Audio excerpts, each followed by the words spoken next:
Et l'invité de ce matin, vous le voyez, n'est pas avec moi sur le plateau. Regardez. Et donc pour l'invité du jour, je suis au Sable d'Olonne, comme vous pouvez le voir juste derrière moi, à côté du chenal que les skippers vont donc emprunter dimanche pour le départ. Et je vais rejoindre un invité que vous connaissez très bien sur TV Vendée, c'est Aurélien Huard. Bonjour Aurélien. Bonjour Simon. Alors Aurélien, vous êtes, on peut le dire, notre spécialiste Vendée Globe sur TV Vendée. Vous avez couvert plusieurs éditions. Si on veut venir dimanche ici au Sable d'Olonne pour voir le départ, comment fait-on ? Alors la solution la plus recommandée pour venir ici au Sable ce week-end, ce sont bien sûr les transports en commun et notamment le train. Et à noter que du 9 au 11 novembre, la SNCF propose des billets à 5 € pour des trajets vers les Sables d'Olonne depuis toutes les gares des Pays de la Loire.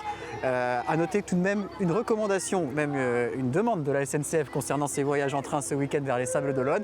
Il demande aux passagers de ne pas emmener escabeaux, tabourets, échelles que certains passagers pourraient avoir envie d'emmener pour assister dans les meilleures conditions au départ du Vendée Globe. Si vous souhaitez venir ici au Sable d'Olonne en voiture, eh bien sachez qu'il y aura notamment un parking de covoiturage qui sera situé assez proche du village. Pour tous les autres déplacements en voiture, eh bien il est conseillé de se rendre sur les parkings relais, d'où partiront des navettes à partir de 5h30 du matin pour rejoindre le village du Vendée Globe. À noter que 4 aires de stationnement supplémentaires vont être mises en place par rapport aux 3 semaines du village. Des aires de stationnement situées au Super U d'Olonne, aux centres commerciaux La Boussole et Océane, ainsi que sur le parking Leclerc Ilium.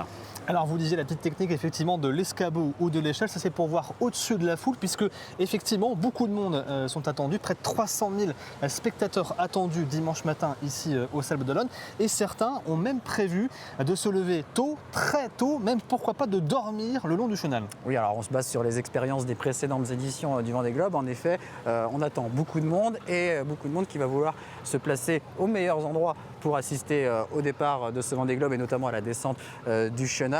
Alors on sait que sur les éditions précédentes, il y avait déjà plusieurs rangées de remplis sur le long du chenal aux alentours de 4-5 heures du matin. Donc c'est-à-dire qu'il y a des gens qui vont venir ici dès minuit, d'autres en effet, comme vous le disiez, qui vont s'installer dès la veille pour être aux avant-postes et aux meilleurs endroits. Alors on vous conseille de venir le plus tôt possible, évidemment, et dans ce cas-là, de prévoir de quoi vous nourrir, de quoi vous réchauffer, puisqu'il fera certainement pas très chaud aux petites heures du matin dimanche, et de quoi vous occuper également jusqu'au départ du premier bateau qui sera à 8 heures depuis le ponton du Vendée Globe. Alors vous parlez des meilleurs endroits, justement, est-ce que vous avez quelques conseils à donner aux spectateurs qui seront présents pour le départ? Est-ce qu'il y a une place particulière ou des lieux particuliers qui sont les meilleurs, les mieux pour bien voir à la fois la sortie du chenal et pourquoi pas aussi ceux qui va se passer ensuite en mer pour le départ? Alors évidemment, pour être au meilleur poste pour suivre ce départ et notamment la descente du chenal, eh bien, il faut venir le long du chenal. Là où nous nous trouvons actuellement, il y a différents endroits le long du chenal qui sont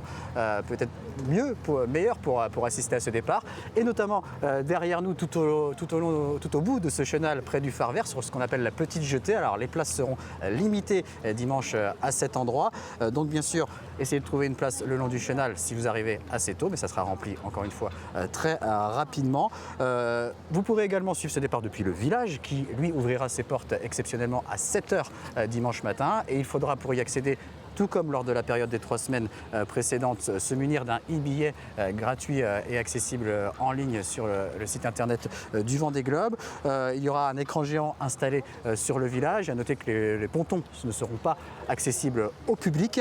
Vous pouvez également suivre ce départ depuis le Remblai, depuis la grande plage, mais à ce moment-là, il va falloir vous munir de jumelles puisque les bateaux, le départ sera donné assez loin au large et donc éloigné de ce Remblai.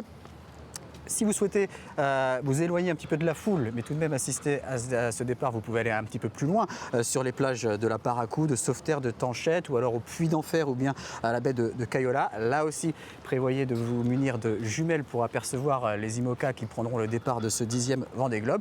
Et puis, il y a aussi la possibilité, pour ceux qui le souhaitent, d'assister au départ en mer, sur un bateau. Mais il y aura une zone spécifique dédiée aux plaisanciers, une zone qui est consultable sur le site internet du Vendée Vendée Globe. Et à noter que le port des Sables, lui, sera fermé entre 6h et 11h30. Alors on a parlé des meilleures places à la fois sur le chenal, sur la grande plage, mais certains ont choisi aussi l'option d'avoir pourquoi pas un appartement qui donne sur le chenal ou un balcon ou un morceau de balcon.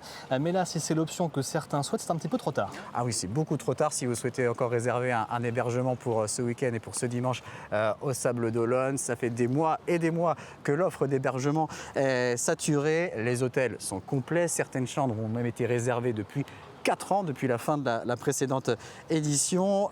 Il reste encore peut-être quelques logements accessibles sur des plateformes telles que Airbnb dans la zone du port, mais on atteint des prix exorbitants avec parfois des tout petits logements à plus de 1 000 € la nuit. Alors, les autres solutions pour donc, les réservations de dernière minute, ce sera un petit peu plus loin de la zone de départ. Certains campings disposent encore de quelques places, mais là aussi, l'offre reste très limitée.